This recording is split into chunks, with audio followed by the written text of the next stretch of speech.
Live? Cool. All right. Hello, folks, to the Troubadour Stageworks Shakespeare Marathon. 12 hours, let's go. So 3, 2, 1, over to you, Maddie. Two households, both alike in dignity, in fair Verona, where we lay our scene. From ancient grudge break to new mutiny, where civil blood makes civil hands unclean. From forth the fatal loins of these two foes, a pair of star-crossed lovers take their life, whose misadventured piteous overthrows do with their death bury their parent strife. The fearful passage of their death-marked love, and the continuance of their parents' rage, which but their children's end naught could remove, is now the 2 hours traffic of our stage.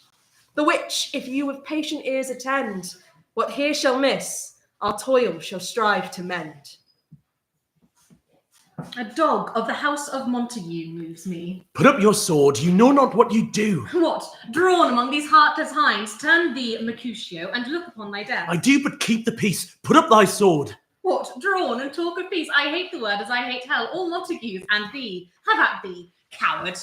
What noise is this? Give me my sword, ho.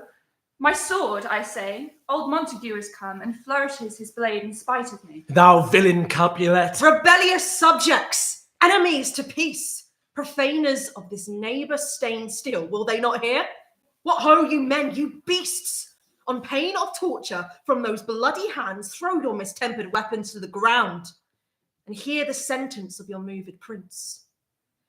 3 civil brawls, bred of an airy word, by thee, old Capulet, and Montague, have thrice disturbed the quiet of our streets, and made Verona's ancient citizens cast by their grave beseeming ornaments to wield old partisans in hands as old, cankered with peace depart your cankered hate. If ever you disturb our streets again, your lives shall pay the forfeit of the peace. For this time all the rest depart away. You, Capulet, shall go along with me, and Montague, come you this afternoon, to know our further pleasure in this case, to old Freetown, our common judgment place. Once more, on pain of death, all men depart. Who set this ancient quarrel new abroach? Speak, Tybalt. Were you by when it began? Here were the servants of your adversary and yours, close fighting ere I did approach, while we were interchanging thrusts and blows, till the prince came, who parted either part. Oh, where is Romeo? Saw you him today? Right glad I am he was not at this fray. My lord, an hour before the worshipped sun peered forth the golden window of the east, a troubled mind drave me to walk abroad, where underneath the grove of sycamore, the westward routeth from the city side, so early walking did I see your son. Towards him I made, but he was ware of me, and stole into the covert of the wood. Many a morning hath he there been seen, with tears augmenting the fresh morning dew, adding clouds, more clouds with his deep sighs. Have you importuned him by any means? Both by myself and many other friends, but he, his own affection's counsellor, could we but learn from where his sorrows grow, we would as willingly give cure as no. See where he comes, so please you step aside, I'll know his grievance or be much denied. I would thou wert so happy by thy stay, to hear true shrift. Good morrow, my son. Is the day so young? But news struck 9. By me, sad hours seem long. What sadness lengthens Romeo's hours? Not having that which having makes them short. In love? Out. Of love? Out of her favour where I am in love. Alas, that love so gentle in his view should be so tyrannous and rough in proof. Alas, that love whose view is muffled still should, without eyes, see pathways to his will. Dost thou not laugh? No, son, I rather weep. Good heart at what? At thy good heart's oppression. Why, such is love's transgression. I've lost myself. I'm not here. This is not Romeo. He is some other where. Tell me in sadness, who is that you love? What, shall I groan and tell thee? Groan, why no, but sadly, tell me who. Bid a sick man in sadness make his will. A word he'll urge to one that is so ill. In sadness, cousin, I do love a woman. I aim so near when I supposed you loved. Right good markman, and she's fair I love. Right fair mark, fair cuz as soon as hate. She's too fair, too wise, wisely too fair to merit bliss by making me despair. She hath forsworn to love, and in that vowed, while if dead, the live to tell it now. Be ruled by me, forget to think of her. Oh, teach me how I should forget to think. by giving liberty unto thine eyes, examine other beauties. 'Tis the way to call her exquisite in question more. Show me a mistress that is passing fair. What doth her beauty serve but as a note where I may read who passed that passing fair? Farewell, thou canst not teach me to forget. I'll pay that doctrine or else die in debt. But Montague is bound as well as I in penalty alike, and 'tis not hard, I think, for men so old as we to keep the peace. Of honourable reckoning are ye both. In pity 'tis ye lived not so long. But now, my lord, what say you to my suit? But saying what I've said before, my child is yet a stranger to the world. She hath not seen the change of 14 years. Let 2 more summers wither in their pride, ere we may think her right to be a bride. Younger than she, a happy mother's maid. And too soon married are those so early made. The earth has swallowed all my hopes, but she is the hopeful lady of my earth. But woo her, gentle Paris, get her heart. My will to her consent is but a part, and she agree within her scope of choice lies my consent and fair according voice. This night I hold an old accustomed feast, whereto I have invited many a guest, such as I love, and you. Among the store, one more most welcome makes my number more. At my poor house, look to behold this night, earth-treading stars that make dark heaven light. Take thou some new infection to thy eye, and the rank poison of the old will die. At this same ancient feast of Capulets sups the fair Rosaline, who now so loves. With all the admired beauties of Verona, go thither, and with unattainted eye, compare her face with some that I shall show, and I will make thee think thy swan a crow. When the devout religion of mine eye maintains such falsehood, then turn tears to fires. And these, who often drowned, could never die. Transparent heretics, be burnt for liars. One fairer than my love. The all-seen sun ne'er saw her match since first the world begun. Tut, you saw her fair, none else being by, herself poised with herself in either eye. I'll go along, no such sight be shown, but to rejoice in splendour of mine own. God forbid! Where's this girl? What, Juliet? How now? Who calls? Your mother? Madam, I am here. What is your will? Marry. That marry is the very theme I came to talk of. Tell me, daughter Juliet, how stands your disposition to be married? It is an honour that I dream not of. Well, think of marriage now. Younger than you, here in Verona, ladies of esteem are already made mothers. By my count, I was your mother much upon these years that we are now made. Thus, then in brief, the valiant Paris seeks you for his love. What do you say? Can you love the gentleman? This night you shall behold him at our feast, read o'er the volume of young Paris's face, and find delight writ there with beauty's pen. This precious look of love, this unbound lover, to beautify him only lacks a cover. So shall you share all that he doth possess, by having him, making yourself no less. Speak, briefly, can you like of Paris's love? I'll look to like, if looking liking move, but no more deep will I endart mine eye than your consent gives strength to make it fly. The guests are come, supper served up. My young lady asks for everything in extremity. I beseech you, follow straight. We follow thee. Nay, gentle Romeo, we must have you dance. Oh, not I. Believe me, you have dancing shoes with nimble soles. I have a soul of lead, so stakes me to the ground, I cannot move. You are a lover. Borrow Cupid's wings and soar with them above a common bound. I am too sore and pierced with his shaft to soar with his light feathers, and so bound I cannot bound a pitch above dull woe. Under love's heavy burden do I sing. And to sink in it, should you burden love, too great oppression for a tender thing. Is love a tender thing? It is too rough, too rude, too boisterous, and it pricks like thorn. If love be rough with you, be rough with love. Prick love for pricking, and you beat love down. Take our good meaning, for our judgment sits 5 times in that ere once in our 5 wits. And we mean well in going to this masque, but 'tis no wit to go. Why, may one ask? I dreamed a dream tonight. And so did I. Well, what was yours? That dreamers often lie. In bed asleep while they do dream things true. Oh, then I see Queen Mab hath been with you. She is the fairy's midwife. And she comes in shape no bigger than an agate stone on the forefinger of an alderman, drawn with a team of little atomies athwart men's noses as they lie asleep. And in this state she gallops night by night through lovers' brains, and then they dream of love. Or a courtier's knees that dream on curtsy straight, or a lawyer's fingers who straight dream on fees, or a lady's lips who straight on kisses dream, which oft the angry Mab with blisters plagues, for their breath with sweet meats tainted are. Sometimes Sometimes she driveth o'er a soldier's neck, and then dreams he of cutting foreign throats, of breeches, ambuscados, Spanish blades, of healths 5 fathom deep, and then anon drums in his ear, which he starts and wakes, and thus being frighted swears a prayer or two and sleeps again. This is that very Mab that plats the manes of horses in the night, and bakes the elf locks in foul sluttish hairs, which once untangled much misfortune bores.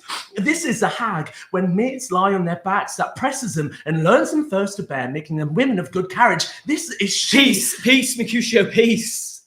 Thou talkest of nothing. True, I talk of dreams, which are the children of an idle brain, begot of nothing but vain fantasy, which is as thin of substance as the air, and more inconstant than the wind. This wind you talk of blows us from ourselves. Supper is done, and we shall come too late. I fear too early, for my mind misgives some consequence, yet hanging in the stars shall bitterly begin his fearful date.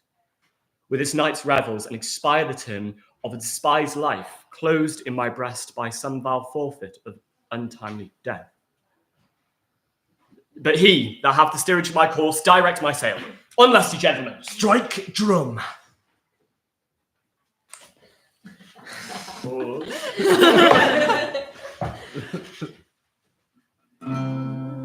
Give place ye lovers here before, that spent your boasts and brags in vain. My lady's beauty passeth more, the best of yours I dare well say. Then doth the sun the candle light, the brightest day, the darkest night. A hole, give room and foot it, girls, more light, you knaves, and turn up the tables up, and quench the fire, the room is grown too hot.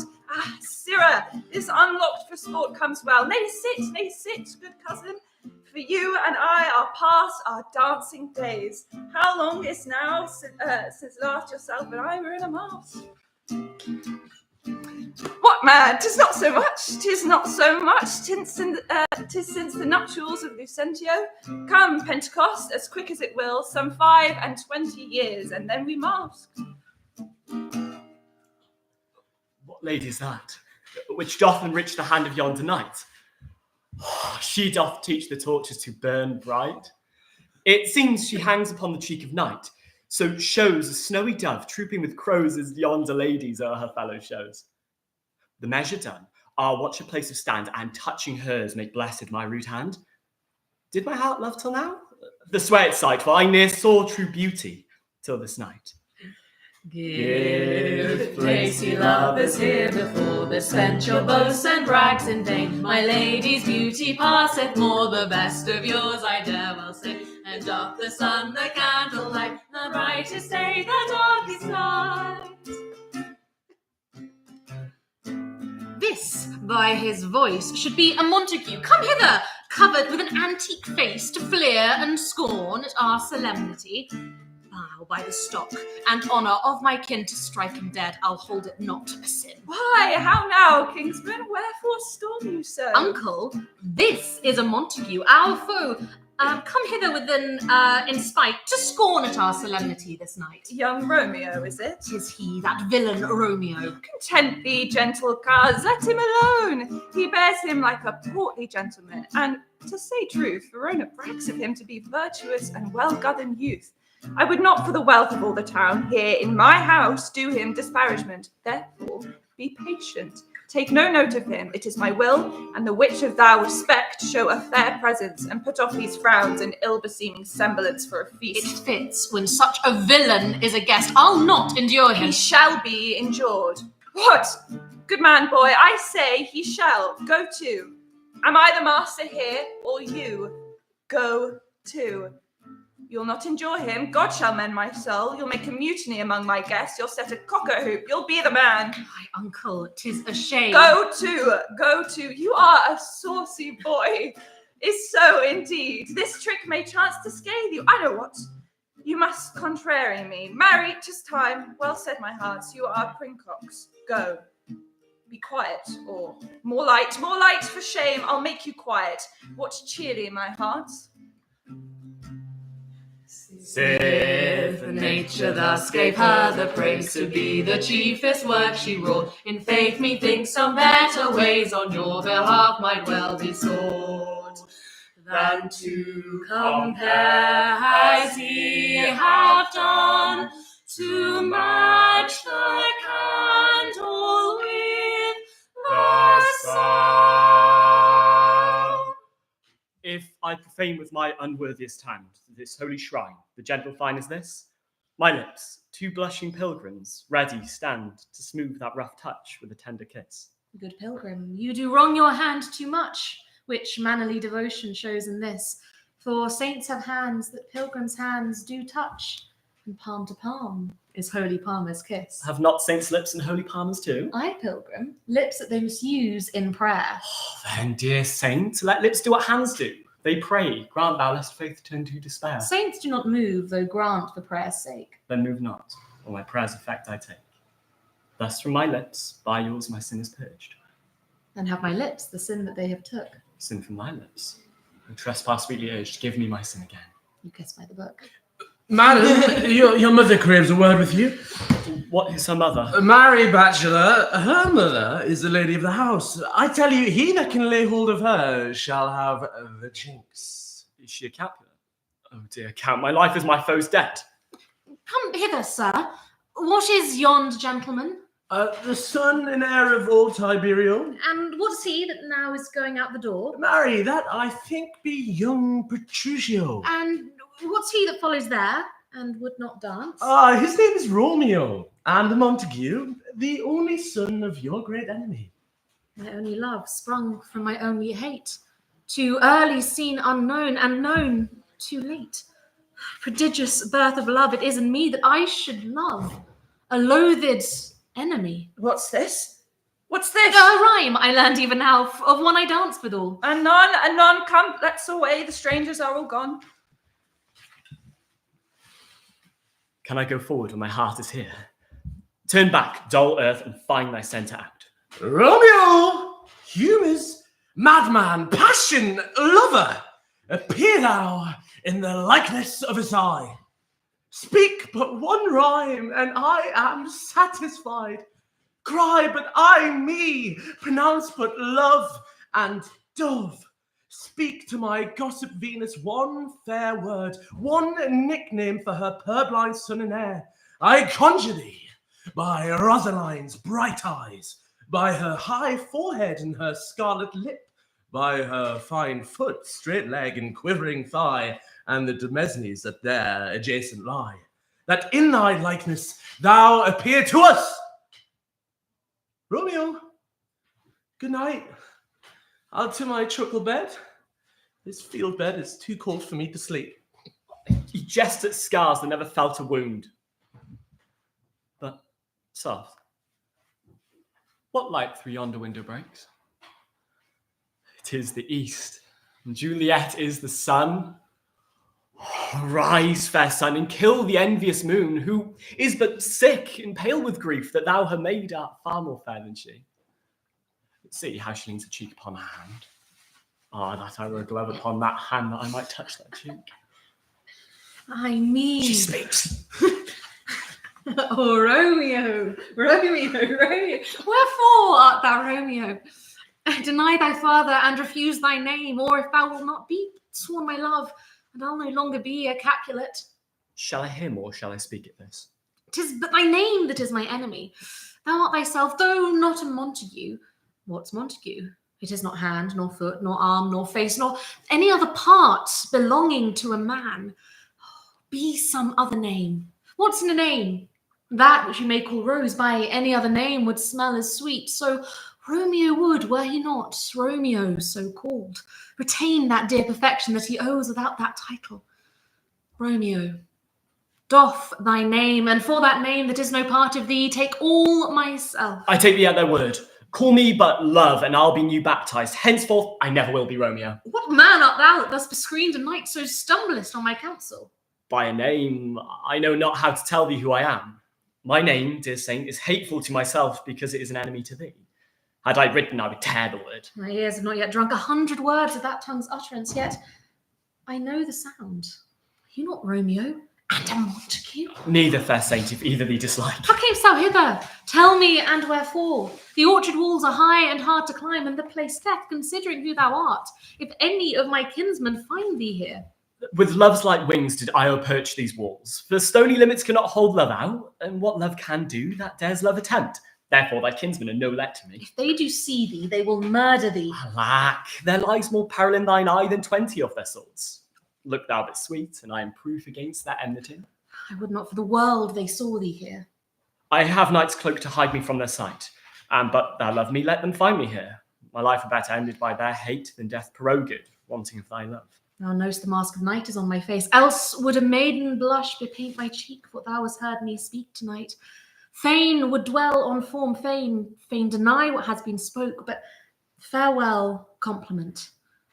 Dost thou love me? I know thou wilt say aye, and I'll take thy word. But if thou swear'st, thou mayst prove false.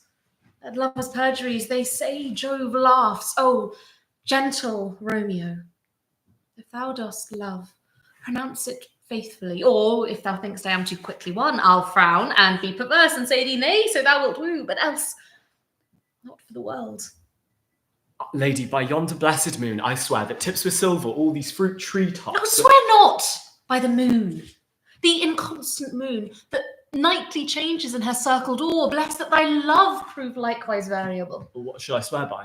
Do not swear or, if thou wilt, swear by thy gracious self, that is the God in my idolatry, and I'll believe thee. If my heart's dear love... Well, do not swear. Although I joy in thee, I have no joy in this contract tonight. It is too rushed, too inadvised, too sudden, too like the lightning that doth cease to be ere one can say it lightens. Sweet, good night. This bud of love by summer's ripening breath may prove a beauteous flower next we meet. Good night. Good night, as sweet repose and rest come to thy heart as that within my breast. 3 words, dear Romeo, then good night indeed. If thy bent of love be honourable, thy purpose marriage, send me word by one that I'll procure to send to thee, where and what time thou wilt perform the rite. And all my fortunes at thy foot I'll lay, and follow thee, my lord, throughout the world. Madam! I come anon, but if thou mean'st not well, I do beseech thee. Madam! By and by I come to cease thy suit, and leave me to my grief. Tomorrow will I send. So thrive my soul. 1,000 times good night. 1,000 times the worst to want thy light. Love goes towards love, as schoolboys from their books, but love from love towards school with heavy looks. Hist, Romeo, hist! Oh, for a falconer's voice to lure that tassel gentle back again. Bondage is hoarse and may not speak aloud, else would I tear the cave where echo lies, and make her airy tongue more hoarse than mine with repetition of my Romeo. It is my soul that calls upon my name. How silver sweet sound lovers' tongues by night, like softest music to attending ears. Romeo, Mine eyes. at what o'clock shall I send to thee tomorrow? At the hour of I 9. will not fail. 'Tis 20 years till then. I have forgot why I did call thee back. Let me stand here till thou remember it. I shall forget to have thee still stand here, remembering how I love thy company. And I'll still stay to have thee still forgetting any other home but this. It's almost morning, I would have thee gone, and yet no further than a wanton's bird that hops a little from his hand. I would I were thy bird. Sweet, so would I, yet I would kill thee with much cherishing. Good night. Good night. Parting is such sweet sorrow, that I should say good night till it be morrow. Sleep dwell upon thine eyes, peace in thy breast. Would I was sleep and peace, so sweet to rest. Hence will I to my ghostly father's cell, his help to crave and my dear hap to tell. Now, ere the sun advance his burning eye, the day to cheer and the night's dank dew to dry, I must fill up this osier cage of ours with baleful weeds and precious juiced flowers. Oh, mickle is the powerful grace that lies in herbs, plants, stones, and their true qualities, for naught so vile that on the earth doth live, but to the earth some special good doth give. Nor aught so good but strained from that fair use, revolts from true birth, stumbling on abuse. Virtue itself turns vice, being misapplied, and vice sometimes by action dignified. Within the infant rind of this small flower poison have residence, and medicine power. For this, being smelt with that part cheers each part, being tasted slays all senses with the heart. Two such opposed kings encamp them still, in man as well as herbs, grace and rude will. And where the worser is predominant, full soon the canker death eats up that plant. Good morrow, father. Benedicte! What early tongue so sweet saluteth me? Young son, it argues a distempered head, so soon to bid good morrow to thy bed. Care keeps his watch in every old man's eye, and where care lodges, sleep will never lie. But where unbruised youth with unstuffed brain doth couch his limbs, there golden sleep doth reign. Therefore thy earliness doth me assure thou art uproused by some distemperature. Or if not so, then here I hit it right. Our Romeo have not been in bed tonight. That last is true, the sweeter rest was mine. God pardon sin. Was thou with Rosaline? With Rosaline? My ghostly father? No, I forgot that name, and that name's woe. That's my good son. But where hast thou been then? I'll tell thee ere thou ask it me again. I have been feasting with mine enemy, where on a sudden one hath wounded me, that's by me wounded. Both are remedies within thy help and holy physic lies. I bear no hatred, blessed man, for lo, my intercession likewise steads my foe. Be plain, good son, and homely in thy drift. Riddling confession finds but riddling shrift. Then plainly know my heart's dear love is set on fair daughter of rich Capulet. As mine on hers, so hers is set on mine, and all combined, save what thou must combine, by holy marriage. When and where and how we met, we wooed, and made exchange of vow. I'll tell thee as we pass, but this I pray, that thou consent to marry us today? Holy St. Francis, what a change is here! Is Rosaline, whom thou didst love so dear, so soon forsaken? Young men's love then lies not truly in their hearts, but in their eyes. Jesu Maria, what a deal of brine have washed thy sallow cheeks for Rosaline! How much salt water thrown away in waste to season love that of it doth not taste? The sun not yet thy sighs from heaven clears, thy old groans rings yet in my ancient ears. Lo, here upon thy cheek the stain doth sit of an old tear that is not washed off yet. If e'er thou wast thyself, and these woes thine, thou in these woes were all for Rosaline, and art thou changed? Pronounce this sentence then.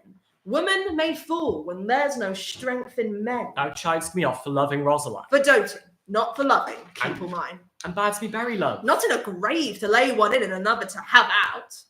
I pray thee, chide not. She whom I love now doth grace for grace and love for love allow. The other did not so. Oh, she knew well thy love did read by rote and could not spell. But come, young waverer, come. Go with me. In one respect I'll thy assistant be. For this alliance may so happy prove to turn your household's rancour to pure love. Oh, let us hence, I stand on sudden haste. Wisely and slow, they stumble fast that run fast. Where the devil should this Romeo be? Came he not home tonight? Not to our house. Ah, that same pale, hot wench, that Rosaline torments him so, that he will sure run mad. Tybalt, the kinsman of old Capulet, has sent a letter to the family house. A challenge on my life. Romeo will answer it. Any man that can write may answer a letter. Nay, he will answer the letter's master, how he dares being dead. Alas, poor Romeo, he is already dead, stabbed with a white wench's black eye, shot through the ear with a love song, the very pin of his heart cleft with the blind boy's butt shaft. And is he a man to encounter Tybalt? Why, what is Tybalt? More than the Prince of Cats, I can tell you. Or he is the courageous captain of compliments. He fights as you sing prick song, keeps time, distance, and proportion. He rests me a minute rest, 1, 2, and the third in your bosom, the very butcher of a silk button, a jewelist, a gentleman of the very first house, of the first and second cause, the immortal Pesado, the punto reverso, the high, the what? The pox of such antic, lisping, affecting fantasticals, these new tuners of accent. Here comes Romeo, without his roe like a dried herring. Oh, flesh, thou art fishified. Signor Romeo, bonjour. Here's a Frenchly salutation to your French slop. You gave us a counterfeit fairly last night. And what counterfeit did I give you? The slip, sir. The slip. Can you not conceive? Oh, pardon, good Mercutio. My business was great, and in such cases mine a man of strain courtesy. Sure, wait. Follow me this jest now, till thou hast worn out thy pump, that when the single soul of it is worn, the jest may remain after the wearing soul singular. Single soul jest, solely singular for the singleness. I will bite thee by thy ear for that jest. Nay, good goose, by not. Thy wit is a very bitter sweeting. It is a most sharp sauce. And is it not well served into a sweet little goose? Why is not this better now than groaning for love? Now art thou sociable. Now art thou Romeo. Now art thou what thou art by his art as well as by nature. For this drivelling love is like a great natural that runs lolling up and down to hide his bauble in a hole. Here's goodly gear. God ye good morrow, gentlemen. I desire some confidence with you. Aboard, so ho! What hast thou found? No hair, sir, unless a hair, sir, in a Lenten pie. That is something still in or ere it be spent. An old hare whore is an old hare whore, is very good meat in Lent. But a hare that is whore is too much for a score, when it ores ere it be spent. Romeo, will you come to your father's? We'll to dinner thither. I'll follow you. Farewell, ancient friar, fare ye well. Marry, farewell. Pray you, sir, a word. But first, let me tell you, if ye should lead her into a fool's paradise, as they say, it were a very gross kind of behaviour, as they say. For the gentlewoman is young, and therefore if you should deal double with her, truly it were an ill thing to be offered to any gentlewoman, and very weak dealing. Bid her devise some means to come to Shrift this afternoon, and there she shall at Friar Lawrence's cell be shrived and married. This afternoon, sir. Well, she shall be there. Oh, there is a nobleman in town, one Paris, that would fain lay knife abroad. But she, good soul, had as life see a toad, a very toad as see him. Commend me to my lady. Aye, 1,000 times. The clock struck 9 when I did send the friar. In half an hour he promised to return. Perchance he cannot meet him. That's not so. Oh, he is lame. Love's herald should be as thoughts which 10 times faster glide than their sun's beams, driving back shadows over lowering hills. Therefore do nimble pinioned doves draw love, and therefore hath the wind-swift Cupid wings. Now is the sun upon the highmost hill of this day's journey, and from 9 to 12 is 3 long hours, and yet he has not come. Had he affections and warm youthful blood, he would be as swift in motion as a ball. My words would bandy him to my sweet love, and his to me. Oh, Lord, why look'st thou sad? If news be sad, yet tell them merrily, if good. Thou shamest the music of so sweet a news by telling it to me with so sour a face. Jesu, what haste? Can you not stay a while? Do you not see that I am out of breath? How art thou out of breath, when thou hast breath enough to tell me that thou art out of breath? The excuse that thou dost make in this delay is longer than the tale that thou dost excuse. Is thy news good or bad? Answer to that. Say either, and I'll stay the circumstance. Let me be satisfied. Is it good or bad? Your love says, like an honest gentleman, and a courteous, and a kind, and a husband, and virtuous. Where is your mother? Where is my mother? Why, she is within. What should you like be? How oddly thou repliest. Your love says, like an honest gentleman. Where is your mother? Oh, God's lady, dear, are you so hot? Marry, come, I trow. Is this the poultice for my aching bones? Henceforward, do your messages yourself. Here's such a guile. Come. What says Romeo? Have you got with today? I have. Then hie you hence to my saint cell. There stays a husband to make you a wife. Now comes the wanton blood up in your cheeks. There'll be a scarlet straight at any news. Hie you to church. I must another way. I am the drudge and the toil in your delight. But you shall bear the burden soon at night. Go, I'll to dinner. Hie you to the cell. Hie to high fortune, honest sir. Farewell. So smiles the heavens upon this holy act, that after hours of sorrow chide us not. Amen, amen. But come what sorrow can, it cannot countervail the exchange of joy that one short minute gives me in her sight. Do thou but close our hands with holy words, then love devouring death do what he dare. It is enough I may but call her mine. These violent delights have violent ends, and in their triumph die like fire and powder, which as they kiss consume. Here comes the lady. Oh, so light of foot will ne'er wear out the everlasting flint.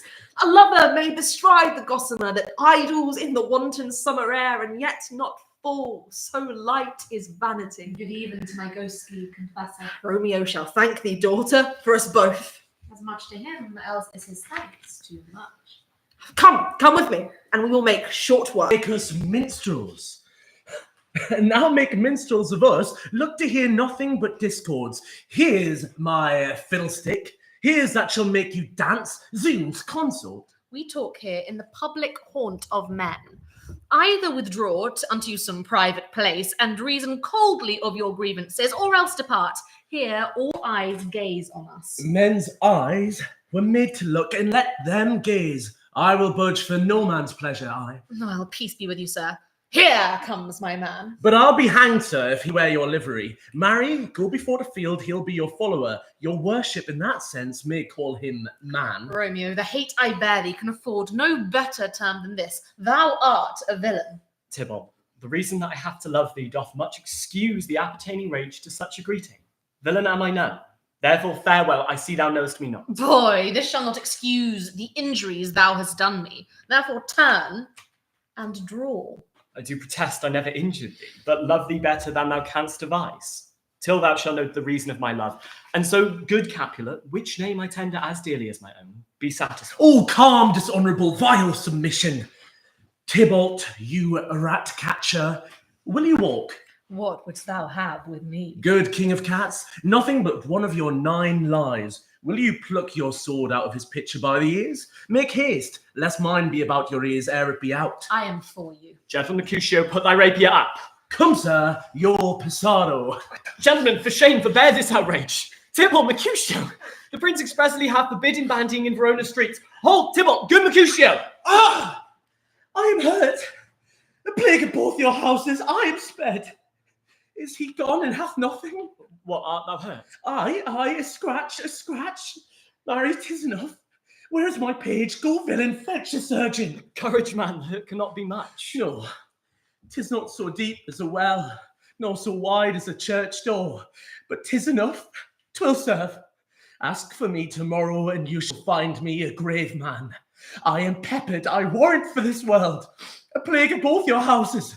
Why the devil you came between us? I was hurt under your arm. I thought all for the best. Help me into some house, Romeo, or I shall faint. A plague of both your houses. They have made worms meat of me. I have it, and soundly too, your houses. This gentleman, the prince's near ally, my very friend, hath got his mortal hurt in my behalf.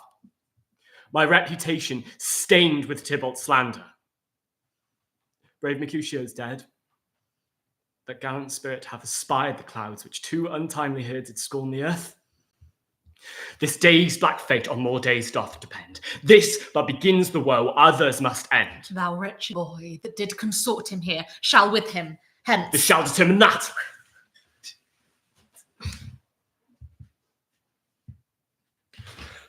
Romeo, away! Begone! The citizens are up and Tybalt slain. Stand not amazed. The prince will doom thee death. If thou art taken hence, begone away. Oh, I'm fortune's full. Why dost thou stay? Where are the vile beginners of this fray?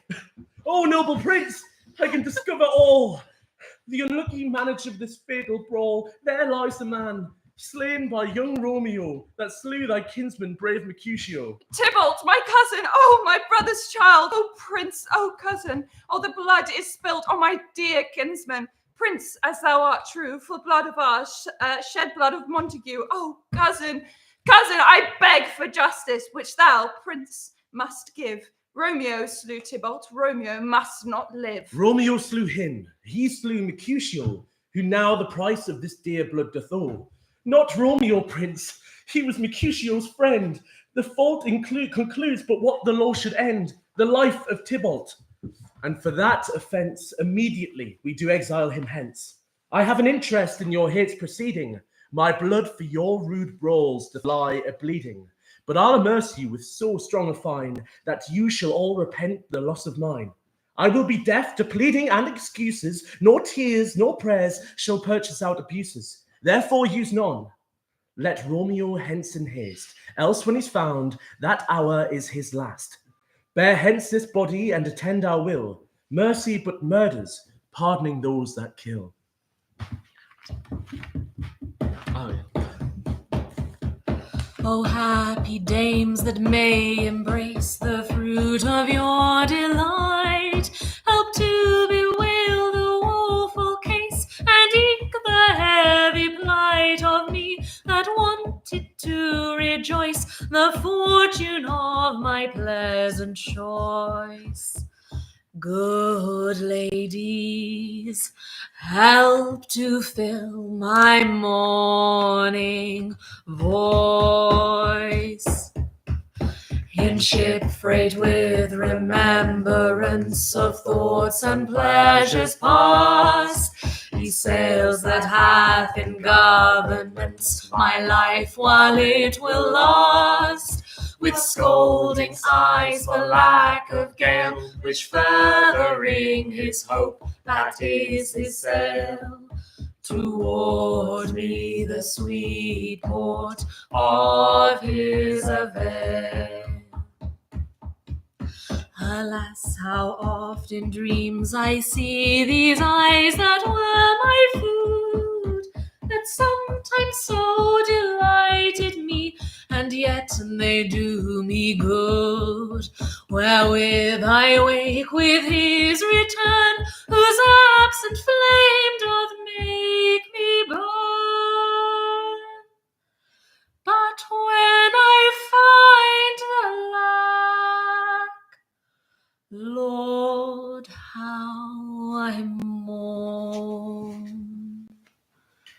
Gallop apace, you fiery-footed steeds, spread thy close curtain, love-performing night, that runaways' eyes may wink, and Romeo leap to these arms untalked of and unseen. Come, night, come, loving black-browed night, for thou wilt lie upon the wings of night, whiter than snow on a raven's back. Give me my Romeo, and when he shall die, take him and cut him out in little stars, and he shall make the face of heaven so fine that all the world shall fall in love with night, and pay no worship to the garish sun. I have bought a mansion of a love, but not possessed it, and though I am sold, not yet enjoyed. So tedious is this day as is the night before some festival to an impatient child who has new clothes but may not wear them yet. Oh, here comes my nurse, and she brings news. Every tongue that speaks but Romeo's name speaks heavenly eloquence. Oh, Tybalt, Tybalt, the best friend I had. Oh, courteous Tybalt, honest gentleman, that ever I should live to see thee dead. Tybalt is gone, and Romeo banished. Romeo that killed him, he is banished. Oh, God. Did Romeo's hand shed Tybalt's blood? It did. It did. Alas, the day it did. Oh, serpent heart, hid with a flowering face. Did ever dragon keep so fair a cage? Beautiful, tyrant, fiend, angelical, dove-feathered raven, wolfish, ravening lamb, despised substance of divinish show, just opposite to what thou justly seemst. A damned saint, an honourable villain. Was ever book containing such vile matter so fairly bound? Oh, that deceit should dwell in such a gorgeous palace. Shall I speak ill of him that is my husband? Oh, poor my lord, what tongue shall smooth thy name when I, thy 3 hours wife, have mangled it? But wherefore, villain, didst thou kill my cousin? That villain cousin would have slain my husband. Back, foolish tears, back to your native spring. Your tributary drops belong to woe, which you, mistaking, offer up to joy. My husband lives, that Tybalt would have slain, and Tybalt's dead, that would have slain my husband. All this is comfort, wherefore weep I then? Some word there was, worser than Tybalt's death, that murdered me. I would forget it vain, but oh, It presses on my memory like damned guilty deeds to sinners' minds. Tybalt is dead and Romeo banished. That banished, that one word, banished. And that word's death. No words can that woe sound. Romeo, come forth, thou fearful man. Affliction is enamoured of thy parts, and thou art wedded to calamity. Father, what news? What is the prince's doom? What sorrow craves acquaintance in my hand that I yet know not? Too familiar is my dear son with such soured company. I bring thee tidings of the prince's doom. What less than doomsday is the prince's doom? A gentler judgment vanished from his lips, not body's death, but body's banishment. Banishment. Be merciful, say death, for exile hath more terror in his look, much more than death. Do not say banishment. Hence from Verona art thou banished. Be patient, for the world is broad and wide. There is no world without Verona's walls, but purgatory, torture, hell itself. Oh, deadly sin, oh, rude unthankfulness. Thy fault our law caused death, but the kind prince, taking their part, have rushed aside the law and turned that black word death to banishment. This is dear mercy, and thou sees it not. 'Tis torture, not mercy. Heaven is here where Juliet lives, and every cat and dog and little mouse, every unworthy thing live here in heaven and may look on her, but Romeo may not. He is banished. Flies may do this, but I from this must fly. They are free men, but I am banished. And say'st thou, yet exile is not death? Hadst thou no poisoned mix, no sharp ground knife, no sudden means of death, though near so mean, but banished to kill me? Banished. Oh, Friar, the damned use that word in hell. Howlings attended. How hast thou the heart, being a diviner, a ghostly confessor, a sin absolver, and my friend, profess to mangle me with that word, banished? Stand up, stand. And you be a man, for Juliet's sake. For her sake, rise and stand. Spakest thou of Juliet? How is it with her? Doth she not think me an old murderer? Now I've stained the childhood of our joy with blood removed but little from her own. Where is she? And how doth she, and what says my concealed lady to our cancelled love? Oh, she says nothing, sir, but weeps, and now falls on her bed, and then starts up, and Tybalt calls, and then on Romeo cries, and then down falls again. As if that name, shot from the deadly level of a gun, did murder her. As that name's cursed hand murdered her kinsman.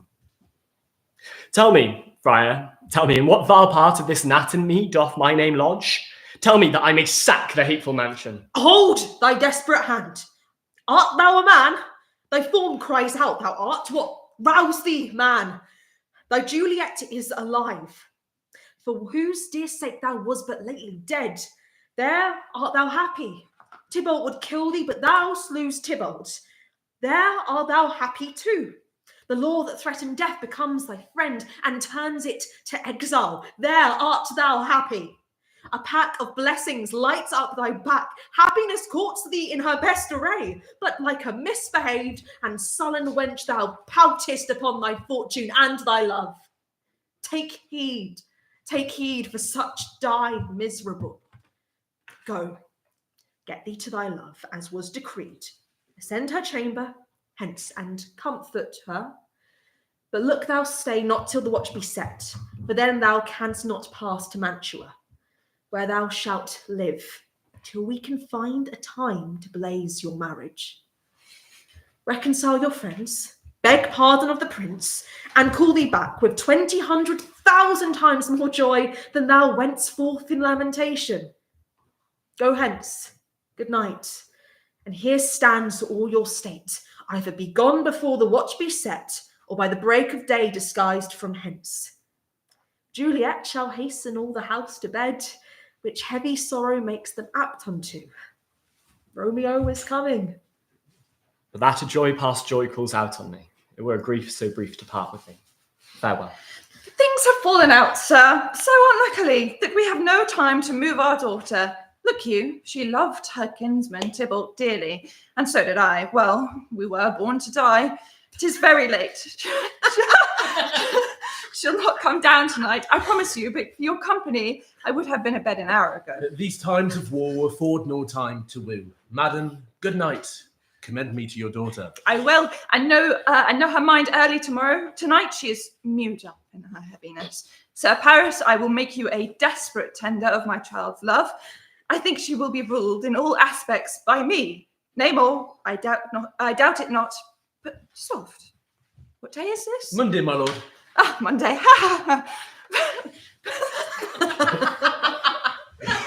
Well, Wednesday is too soon.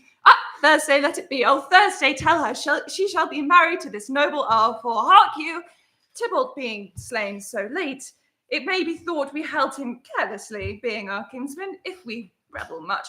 Therefore, we'll have some 6 friends, and there an end. But what say you to Thursday? My lady, I would that Thursday were tomorrow. Well, get you gone a Thursday, be it then. For me, it is so very, very late that we may call it early by and by. Good night. Wilt thou be gone? It is not yet near day. It was the nightingale, and not the lark, that pierced the fearful hollow of thine ear. Nightly she sings on yonder pomegranate tree. Believe me, love, it was the nightingale. It was the lark, the herald of the morn, no nightingale. Look, love, what envious streaks do lace the severing clouds in yonder east. Night's candles are burnt out, and jocund day stands tiptoe on the misty mountain tops. I must be gone, live, or stay and die. Yon light is not daylight. I know it, I. It is some meteor that the sun exhales, to be to thee this night a torchbearer, to light thee on thy way to Mantua. Therefore stay yet. It is not yet near day. Let me be taken. Let me be put to death. I am content, so thou wilt have it so. I'll say, yon grey is not the morning's eye, 'tis but the pale reflex of Cynthia's brow. Nor that is not the lark, whose notes do beat the vaulty heaven so high above our heads. I have more care to stay than will to go. Come, death, and welcome. Juliet wills it so. How is my soul? Let's talk. It is not day. It is. It is. Hie hence, be gone away. It is the lark that sings so out of tune, straining harsh discords and unpleasing sharps. Some say the lark makes sweet division. This doth not so, for she divideth us. Oh, now be gone, more light and light it grows. More light and light, more dark and dark our woes. And then window let day in and let life out. Farewell, farewell. One kiss and I'll descend. Art thou gone so? Love, lord, I husband, friend. I must hear from thee every day in the hour. For in a minute there are many days. Oh, by this count, I shall be much in years ere I again behold my Romeo. Farewell. I will admit no opportunity that may convey my greetings, love, to thee. Think'st thou we shall ever meet again? I doubt it not. And all these woes shall serve for sweet discourses in our time to come. Oh, God, I have an ill-divining soul. Methinks I see thee now thou art below, as one dead in the bottom of a tomb. Either my eyesight fails, or thou look'st pale. And trust me, love, in my eyes so do you. Dry sorrow drinks our blood. Adieu, adieu. Oh, fortune, fortune. All men call thee fickle. If thou art fickle, what dost thou with him that is renowned for faith? Be fickle, fortune, for then I hope thou wilt not keep him long, but send him back. Oh, daughter, are you up? Aye, how now, Juliet? Evermore weeping for your cousin's death? What, wilt thou wash him from his grave with tears? And if thou couldst not make him live. Therefore, have done. Some grief shows much love, but much of grief shows still some want of wit. Well, girl, thou weepst not so much for his death, but that the villain lives which slaughtered him, as that the villain lives which said that line. But now I'll tell thee joyful tidings, girl. Marry, my child, early next Thursday morn. The gallant, young, and noble gentleman, the county Paris at St. Peter's Church, shall happily make thee a joyful bride. Now by St. Peter's Church and Peter the two, he shall not make me there a joyful bride. I wonder at this haste that I must wed ere he that should be husband comes to woo. I will not marry yet, and when I do, I swear it shall be Romeo. whom you know I hate rather than Paris. This is news indeed. Hang thee, young baggage, disobedient wretch. I tell thee what, get thee to church on Thursday, or never after look me in the face to answer, I'll not wed, I cannot love, I am too young. I pray you pardon me. But as you will not wed, I'll pardon you. Graze where you will, you shall not house with me, for by my soul I'll ne'er acknowledge thee. For what is mine shall never do thee good. Trust to it, bethink you, I'll not be forsworn. Is there no pity sitting in the clouds that sees into the bottom of my grief? Oh, sweet my mother, cast me not away. Delay this marriage for a month, a week, or if you do not, make the bridal bed in that dim monument where Tybalt lies. Talk not to me, for I'll not speak a word. Do as thou wilt, for I have done with thee. God, how shall this be prevented? My husband is on earth by faith in heaven. How shall that faith return again to earth unless that husband send it me from heaven by leaving earth? Comfort me, counsel me. Alack, that heaven should practice stratagems upon so soft a subject as myself. What sayest thou? Hast thou no word of joy? Well, thou hast counselled me marvellous much. I'll to the friar. Hour to die. On Thursday, sir. The time is very short. My father, Capulet, will have it so, and I am nothing slow to slack his haste. You say you do not know the lady's mind. Uneven is the course, I like it not. Immoderately she weeps for Tybalt's death, and therefore have I little talked of love. Venus little talked of love, for Venus smiles not. Her father counts it dangerous that she doth give her sorrow so much sway, and in his wisdom hastes our marriage to stop the inundation of her tears, which, too much minded by herself alone, may be put from her by society. Now do you know the reason of this haste? I would I knew not why it should be slowed.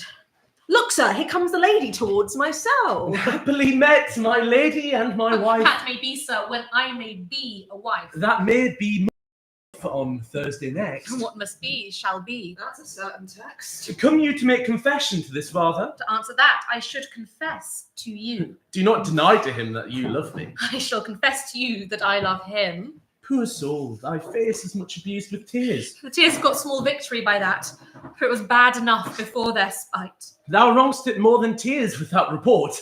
Are you at leisure, Holy Father, now, or shall I come to you at evening? My leisure serves me, pensive daughter, now. My lord, we must entreat the time alone. God shield, I should disturb devotion.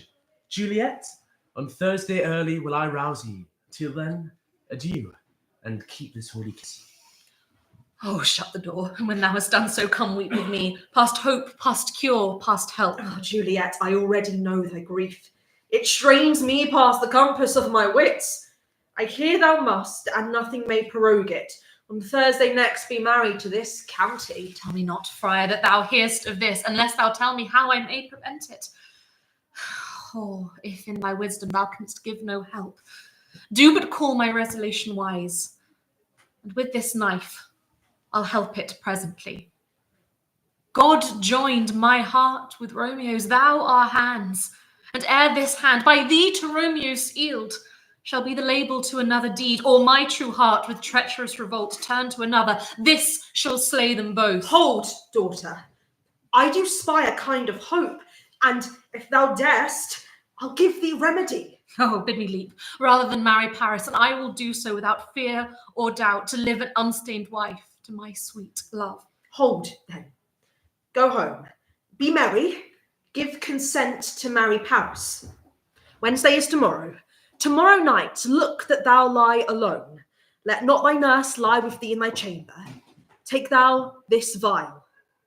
Being then in bed, and this distilled liquor drink thou off, when presently through all thy veins shall run a cold and drowsy humour. For no pulse shall keep his native progress, but surcease, no warmth, no breath shall testify thou liv'st.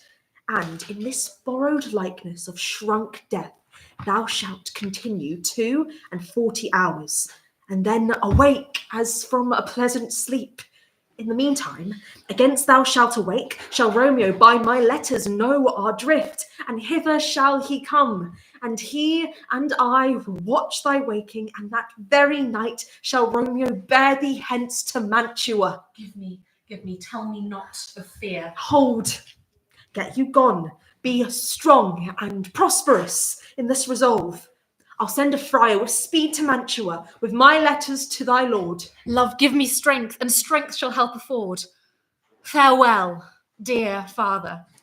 How now, my headstrong? Where have you been gadding?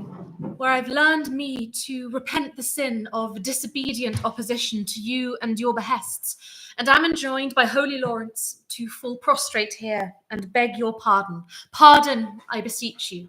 Henceforward will I ever be ruled by you. Send for the county. Go tell him of this. I'll have this knot knit up tomorrow morning.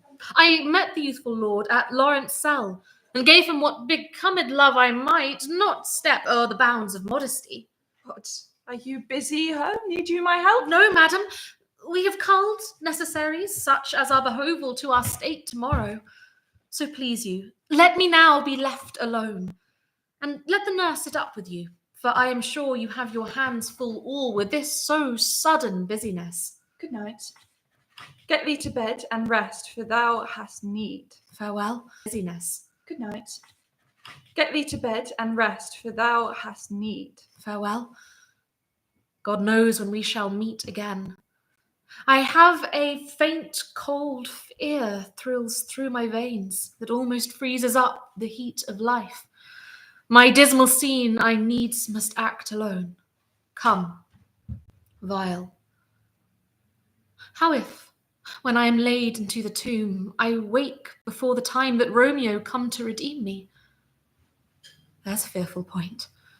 Shall I not then be stifled in the vault where, for these many 100 years, the bones of all my buried ancestors are packed, where bloody Tybalt, yet but green in earth, lies festering in his shroud, where, as they say, alack, is it not like that I, so early waking, what with loathsome smells and shrieks like mandrakes torn out of the earth, that living mortals, hearing them, run mad? Oh, look! Methinks I see my cousin's ghost, seeking out Romeo that did spit his body on a rapier's point. Stay, Tybalt! Stay. Romeo, I come. This do I drink to thee. What bird so sings, yet so does wail? Oh, 'tis the ravished nightingale. Chug, chug, chug, chug, taroo, she cries, and still her woes at midnight rise. Brave Greek song, who is it now we hear? None but the lark, so shrill and clear. How at heaven's gate she claps her wings, the morn not waking till she sings.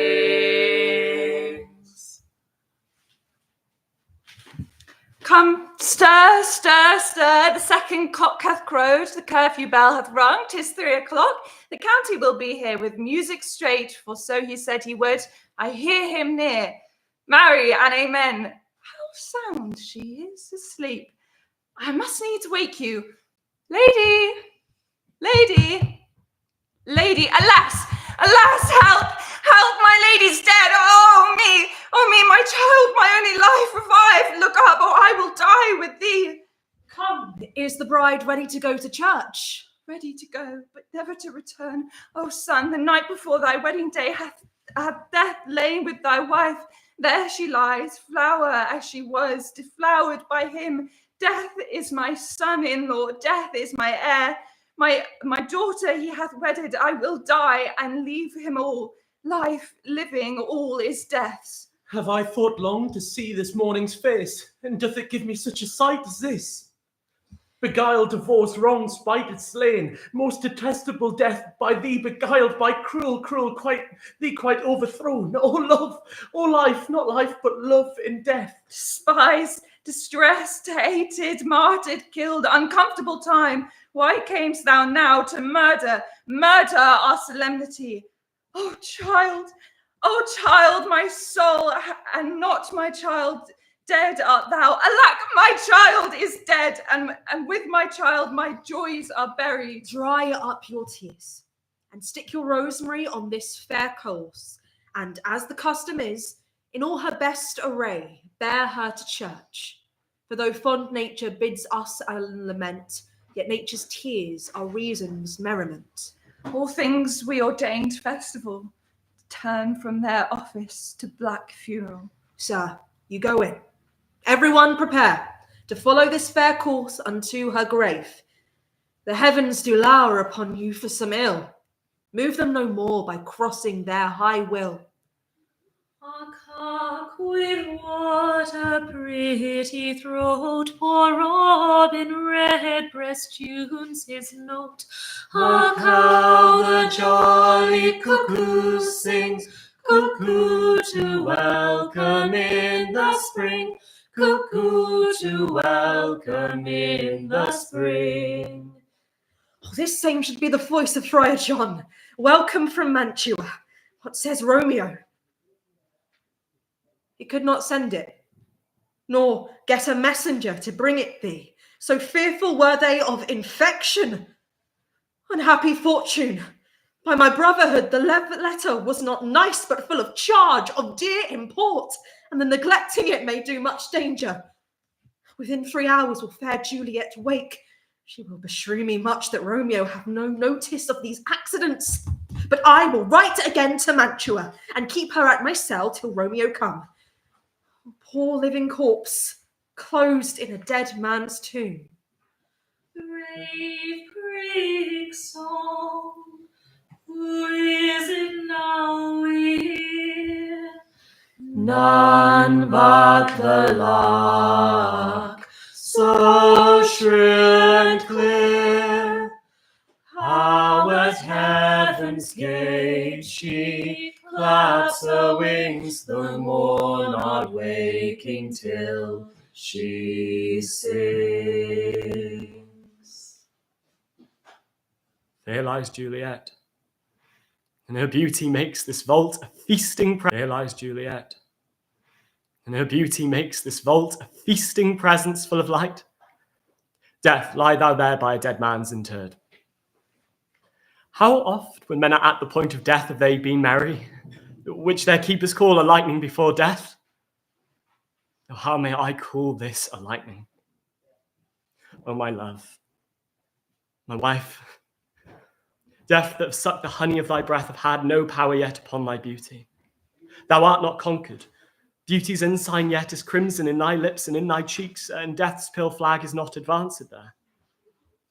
Why art thou yet so fair? Shall I believe that unsubstantial death is amorous, and that the lean abhorred monster keeps thee here in dark to be his paramour? For fear of that, I still will stay with thee, and never from this palace of dim night depart again. Here will I remain with worms that are thy chambermaids. Oh, here will I set up my everlasting rest, and shake the yoke of inauspicious stars from this world-wearied flesh. Eyes, look your last. Arms, take your last embrace. And lips, oh, you the doors of breath, seal with a righteous kiss, a dateless bargain to engrossing death. Come, bitter conduct, come, unsavoury guide. Thou desperate pilot, now at once run on the dashing rocks thy seasick weary bark. Here's to my love. Oh, true apothecary, thy drugs are quick. Thus with a kiss I die. I do remember well what I should be, and there I am. Where is my Romeo? What's here? A cup? Closed in my true love's hand. Poison, I see, hath been his timeless end. Oh, shall, drunk all, and left no friendly drop to help me after. I'll kiss thy lips, haply thy poison yet doth hang on them, to make dye with a restorative.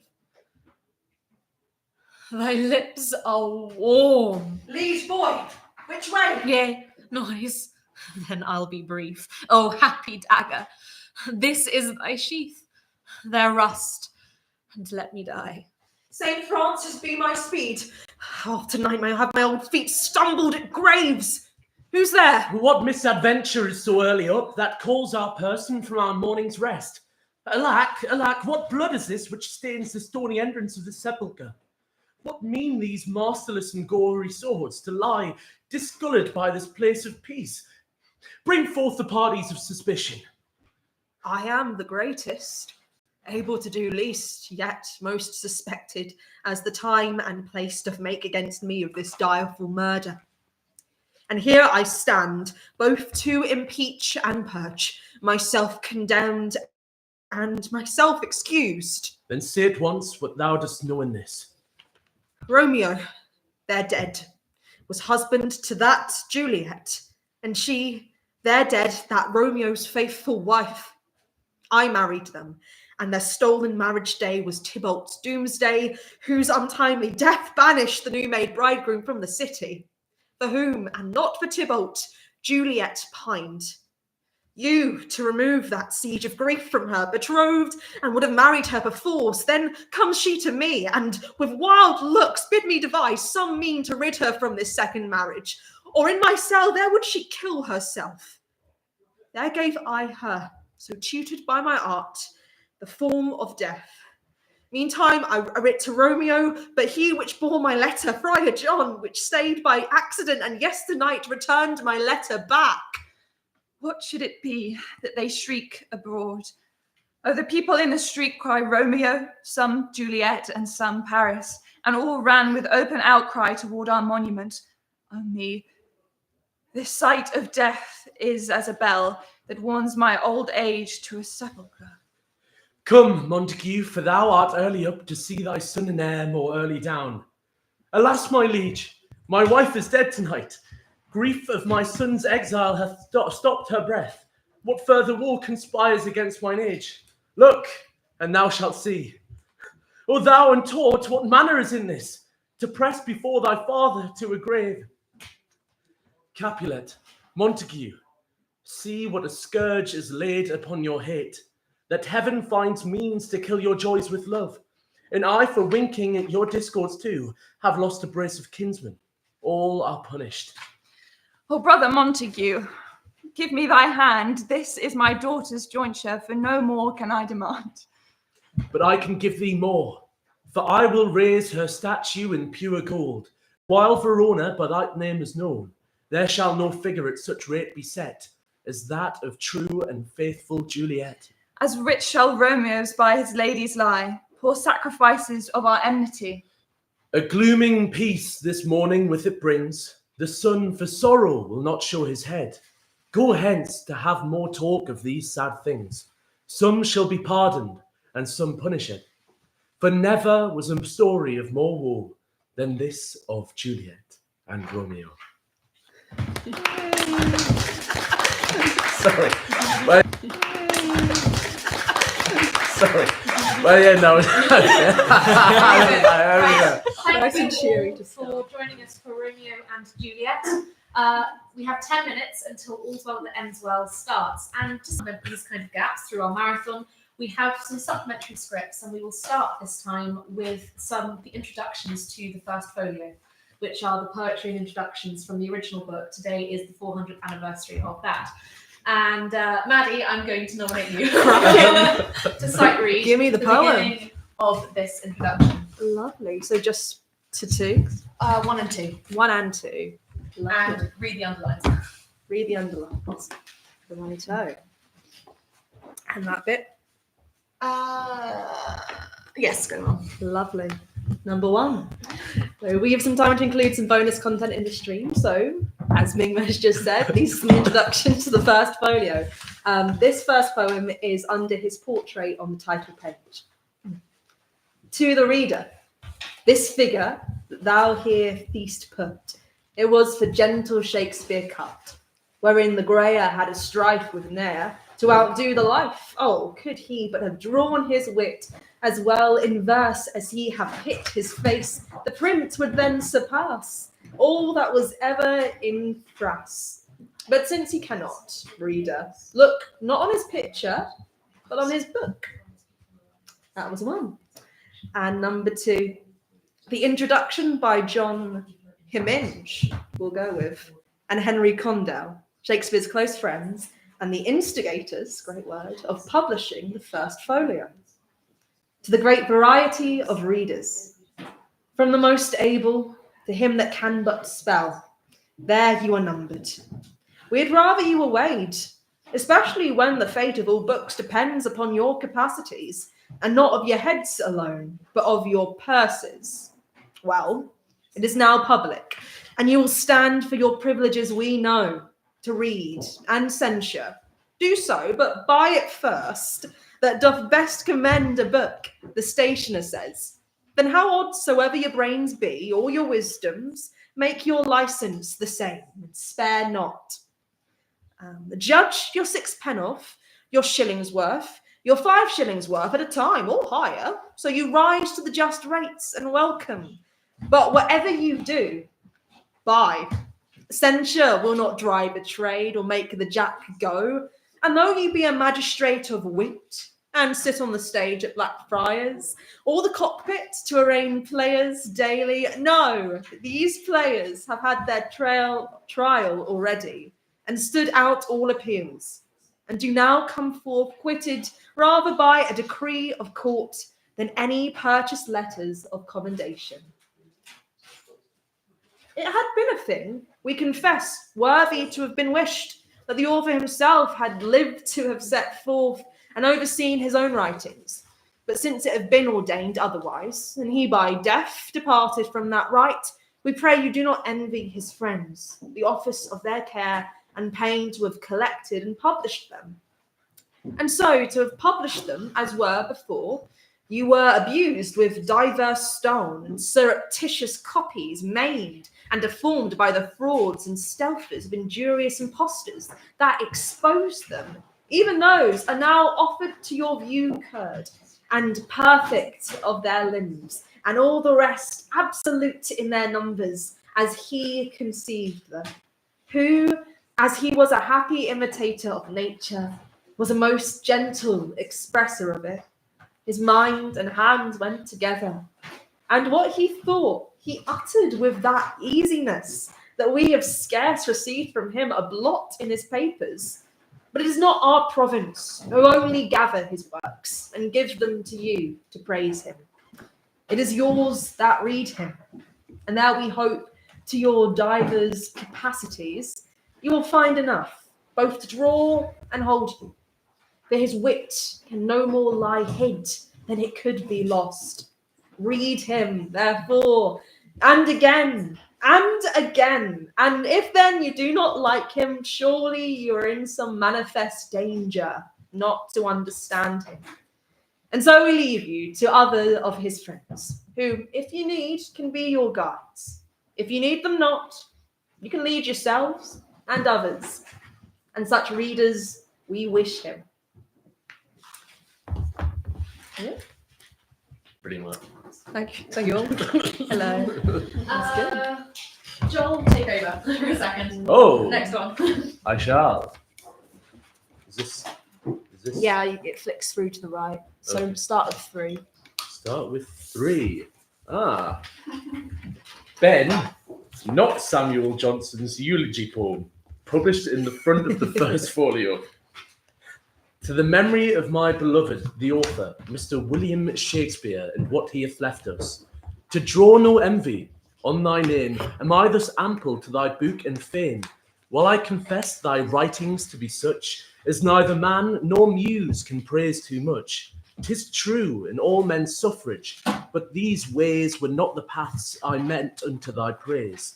For silliest ignorance on these may light, which when it sounds at best, but echoes right, or blind affection which doth near advance, The truth but gropes and urgeth all by chance, or crafty malice might pretend this praise, and thine to ruin where it seemed to raise. These are, as some infamous bawd or whore should praise a matron.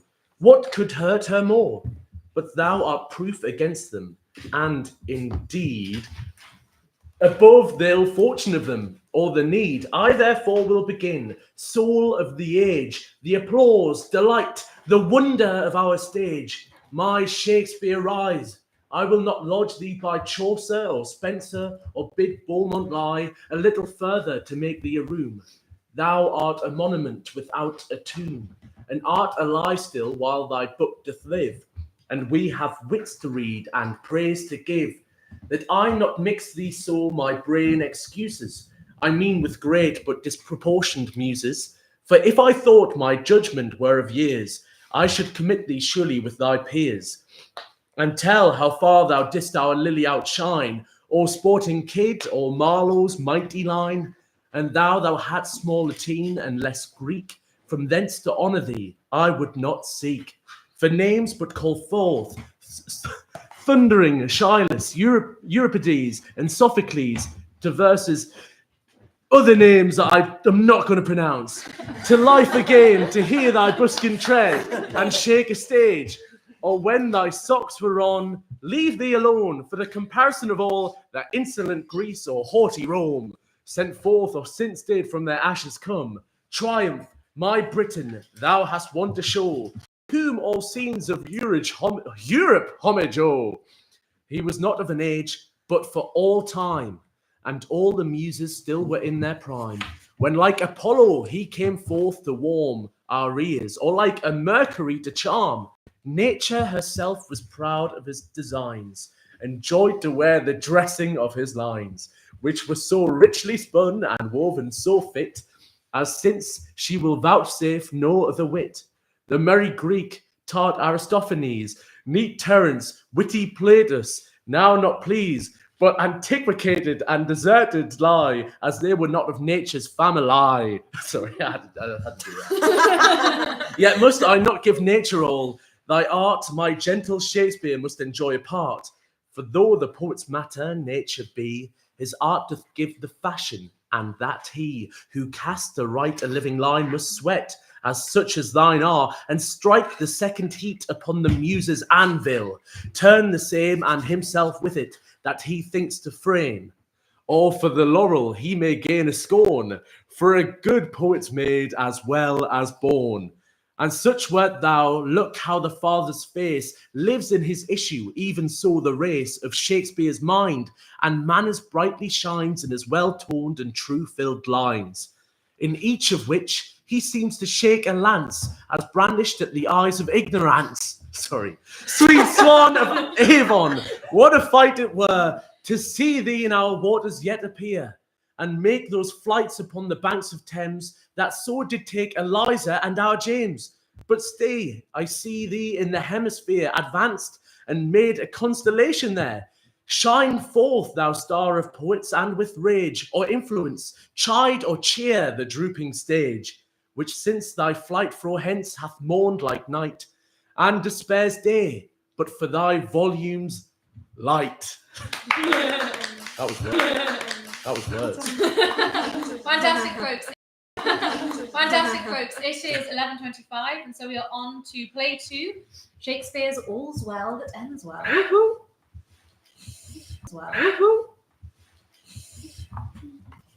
In delivering my son from me, I bury a second husband. And I, in going, madam, weep o'er my father's death anew. But I must attend his majesty's command, to whom I am now in ward, evermore in section.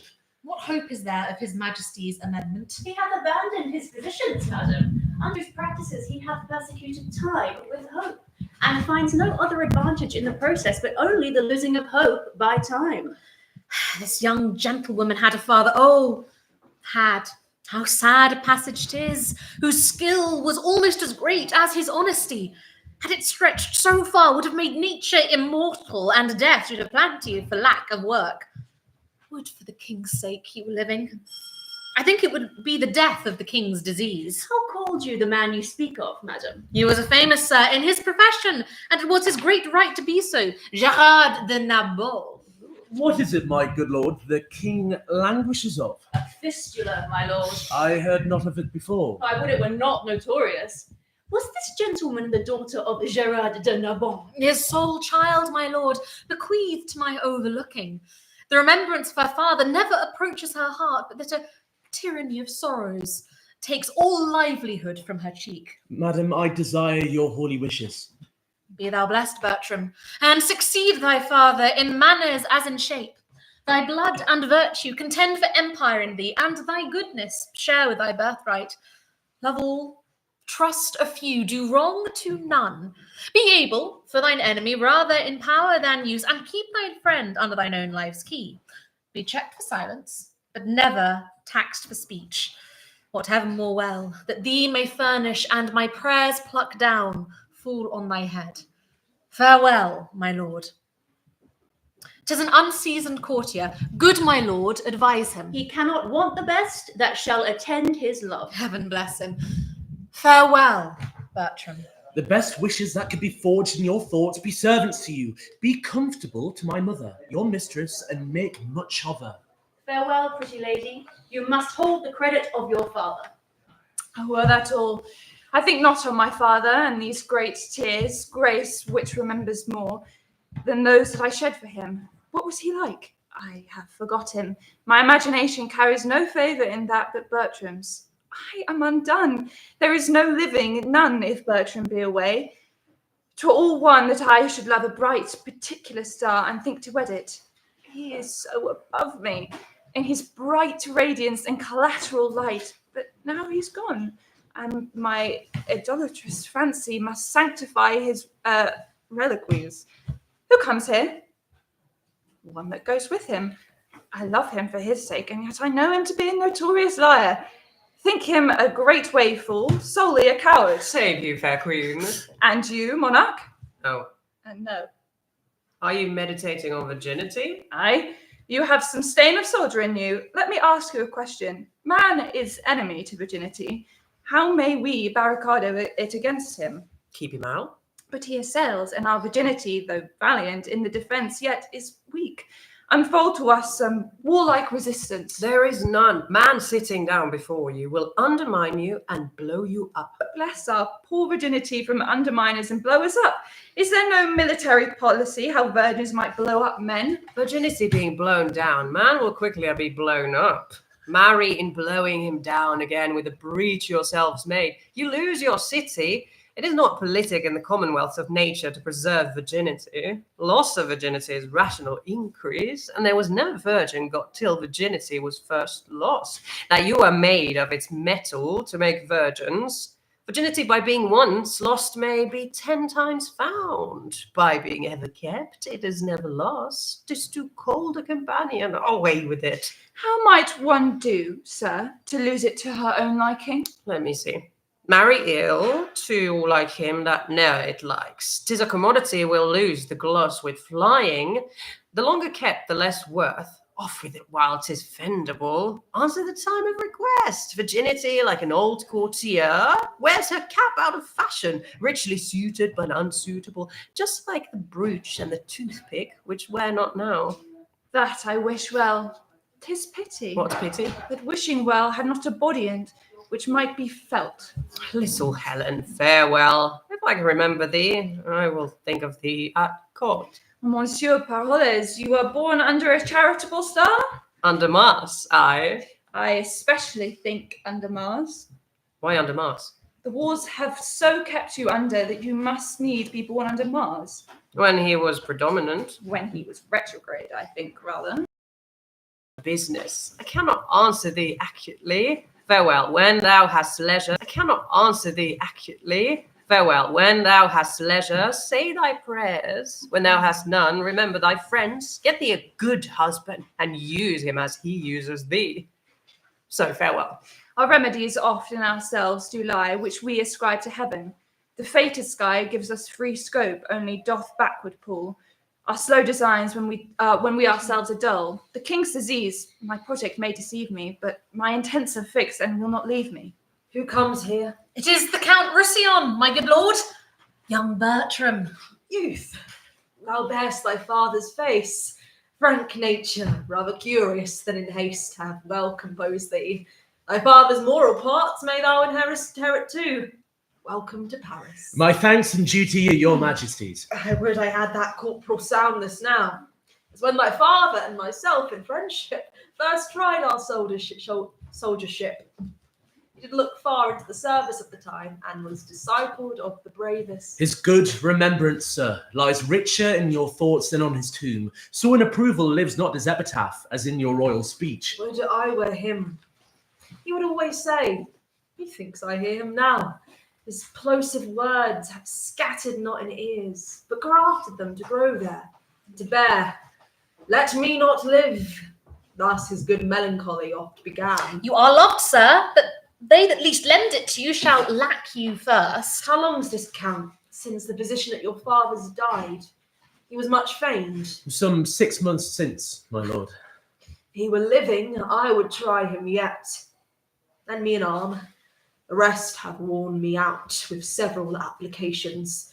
Nature and sickness debate it at their leisure. Welcome, Count.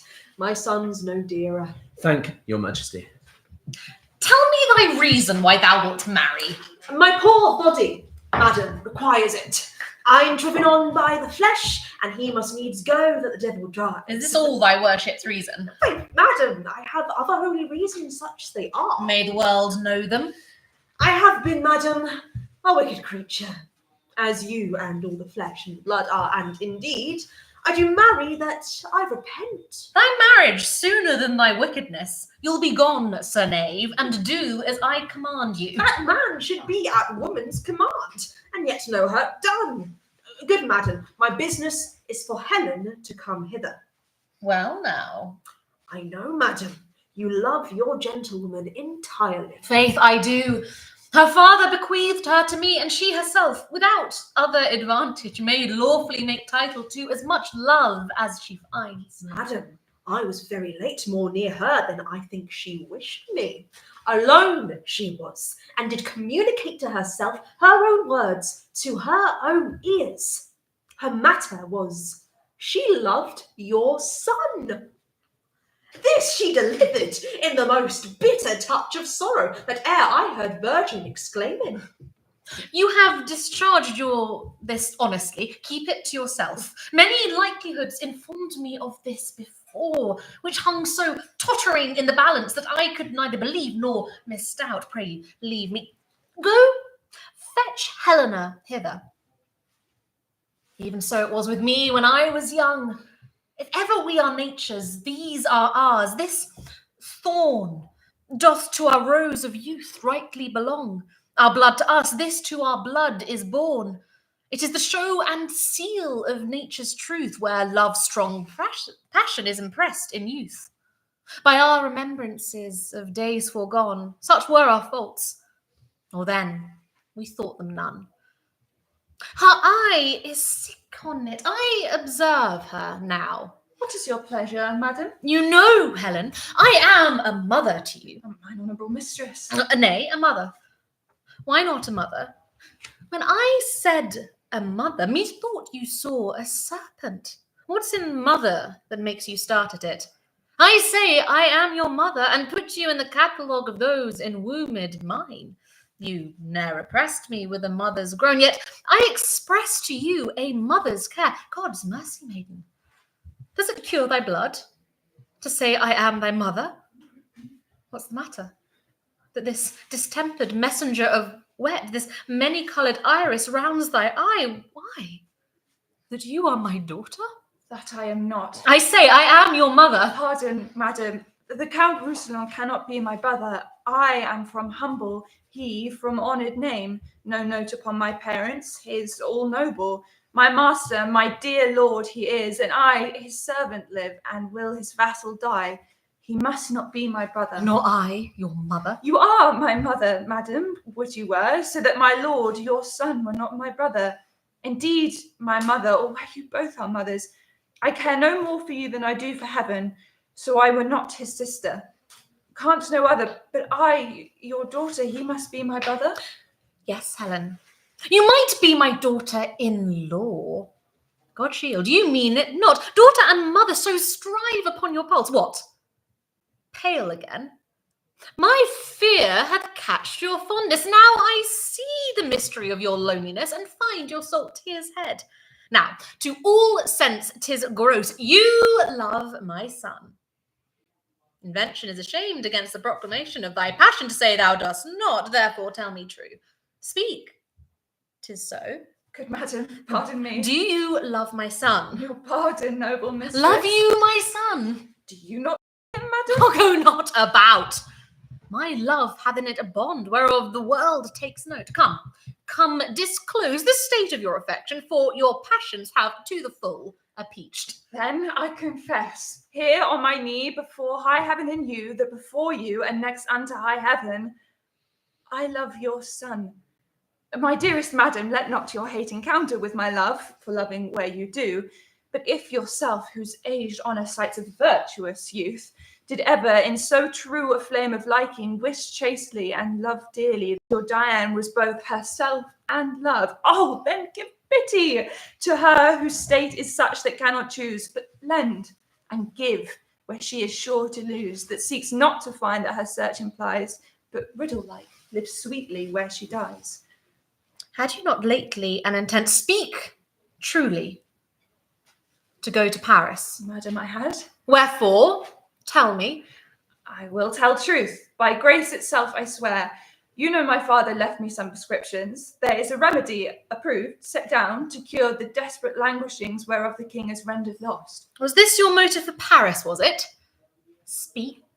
My lord, your son, made me think of this, else Paris and the medicine and the king from the conversation of my thoughts had been absent then. But think you, Helen, if you should tender your supposed aid, he would receive it. He and his physicians are of a mind. He, that they cannot help him, they, that they cannot help. How should they credit a poor, unlearned virgin, when the schools, emboweled of their doctrine, have left off the danger to itself? There's something in it. More than my father's skill, which was the greatest of his profession, that his good receipt shall for my legacy be sanctified by the luckiest star, venture the well-lost life of mine on his grace's cure by such a day and hour. Dost thou believe it? Aye, madam, knowingly. Why, Helen, thou shalt have my leave and love, means and attendance, and my loving greetings to those of mine in court. I'll stay at home, and pray God's blessing into thy attempt, and be gone tomorrow. But be sure of this, what I can help thee to, thou shalt not miss. Was this fair face the cause, quoth she, why the Grecians sacked Troy? Fond, done, fond, was this King Priam's joy, and that she sighed as she stood, and that she sighed as she stood, and gave this sentence then, among 9 bad if one be good, among 9 bad if one be good, there's yet one good in 10. Oh, sweet my lord, that you will stay behind us. This is not his fault, the spark. Oh, 'tis brave wars. I am commanded here and kept to coil with, too young in the next year, and 'tis too early. And thy mind stand to it. Boy, steal away brave. There's honour in the theft. Commit it, Count. I am your accessory, and so farewell. I grow to you, and our parting is a tortured body. Farewell, Capitaine. Mars dote on you for his novice. What will you do? Stay, the king.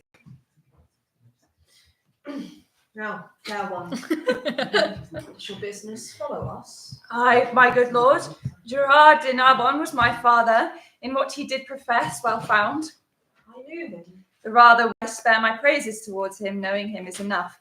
On his bed of death, many receipts he gave me, chiefly one, and hearing your high majesty is touched with that malignant cause wherein the honour of my father's gift stands chief in power, I come to tender it, and my appliance with all bound humbleness. Thank you, madam. But may not be so credulous of cure when our most learned doctors leave us, and the congregated college have concluded that labouring art can never ransom nature from her inaidable estate. What I can do you no hurt to try. Since you set up your rest against remedy, oft expectation fails, and most of there where most it promises, and oft it hits where hope is coldest and despair most fit. I must not hear thee. Fare thee well, kind maid. Thy pains not used must by thyself be paid. Prophets not to reap thanks for their reward. I am not an impostor that proclaim myself against the level of my name. But no, I think I know most sure, my art is not past power, nor you past cure. Upon thy certainty and confidence, what darest thou venture? Tax of impudence, a strumpet's boldness, a divulged shame, traduced by odious ballads. My maiden's name seared otherwise, nay, worse, extended with vilest torture, let my life be ended. Methinks in thee some blessed spirit doth speak, his powerful sound of an organ weak.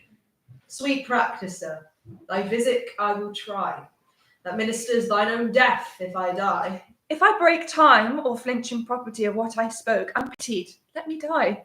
And well deserved, not helping, death's my fee. But if I help, what do you promise me? Make thy demand. But will you make it even? Aye, by my sceptre and my hopes of heaven. Then shalt thou give me with thy kingly hand what husband in thy power I will command.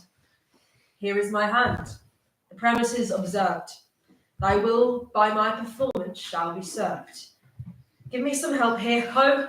If thou proceed as high as word, my deed shall match thy need. Come on, sir. I shall now put you to the height of your breeding. I will show myself highly fed and lowly taught. I know my business is but to the court. To the court? Why, what place makes you special when you put off that with such contempt? But to the court. Truly, madam, if God have lent a man any manners, he may easily put it off at court. Marry, there's a bountiful answer that fits all questions. It is like a barber's chair that fits all buttocks. The pin buttock, the quatch buttock, the brawn buttock, or any buttock, m'lady. An end, sir, to your business. Give Helen this, and urge her to make a present answer back. Commend me to my kinsman and my son. Haste you again. I shall go with all convenient haste. They say miracles are past, and we have our philosophical persons to make modern and familiar things supernatural and causeless. Why, 'tis the rarest argument of wonder that hath shot out in our latter time. And so it is. To be relinquished of the artists. So I say. Both of Galen and Paracelsus. So I say. Of all the learned and authentic fellows. Right. So I That say. gave him out incurable. Why, there 'tis, so say I too. Not to be helped. Right. As to where a man short of Uncertain life and sure death. A showing of a heavenly effect in an earthly actor. I would have said it. You say well. Here comes the king. More to Vinaigre, is not this Helen? For God, I think so. Go, call before me all the lords in court. Sit, my preserver, by thy patient side. Fair maid, send forth thine eyes. This youthful parcel of noble bachelors stand in my bestowing, or whom both sovereign power and father's voice I have to use. Thy frank election make. Thou hast power to choose, and they none to forsake. Gentlemen, heaven hath through me restored the king to health. We understand it and thank heaven for you. Sir, will you hear my suit? And grant it. Thanks, all the rest is mute. I'd rather be in this choice than throw Ames ace for my life. Be not afraid that I your hand should take. I'll never do you wrong for your sake. Blessing upon your vows, and in your bed find fairer fortune, if you ever wed. You are too young, too happy, and too good to make yourself a son out of my blood. I dare not say I take you, but I give me and my service ever whilst I live into your guiding power. This is the man. Why then, young Bertram, take her. She's thy wife. My wife? My liege? I shall beseech your highness in such a business. Give me leave to use the help of mine own eyes. Knowest thou not, Bertram, what she has done for thee? Yes, my good lord, but never hope to know why I should marry her. Thou knowest she has raised me from my sickly bed. But follow it, my lord, to bring me down must answer for your raising. I know her well. She had her breeding at my father's charge, a poor physician's daughter, my wife. Disdain rather corrupt me ever. 'Tis only title thou disdainest in her, the which I can build up. Good alone is good without a name. She is young, wise, fair. In these to nature she's immediate heir, and is not like the sire. Honours thrive when rather from our acts we then derive. If thou canst like this creature as a mate, I can create the rest. Virtue, and she is her own dower. Honour and wealth from me. I cannot love her, nor will strive to do it. Thou wrongs thyself if thou shouldst strive to choose. That you are well restored, my lord. I'm glad. Let the rest go. My honours at the stake, which to defeat I must produce my power. Here, take her hand, proud, scornful boy. Unworthy this good gift, that dost in vile misprison shackle up my love and her desert. Check thy contempt, or I will throw thee from my care forever into the staggers and the careless lapse of youth and ignorance. Both my revenge and hate loosing upon thee in the name of justice, without all terms of pity. Speak thine answer. Pardon, my gracious lord, for I submit my fancy to your eyes. When I consider what great creation and what dole of honour flies where you bid it, I find that she, which late was in my nobler thoughts most base, is now the praised of the king, who so ennobled is as 'twere born so.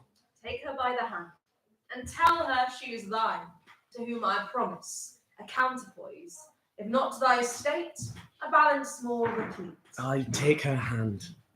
Good fortune and the favour of the king smile upon this contract, whose ceremony shall seem expedient on the now born brief, and be performed tonight. The solemn feast shall more attend upon the coming space, expecting absent friends. As thou lovest her, thy love's to me religious, else does err. Do you hear, monsieur? A word with you.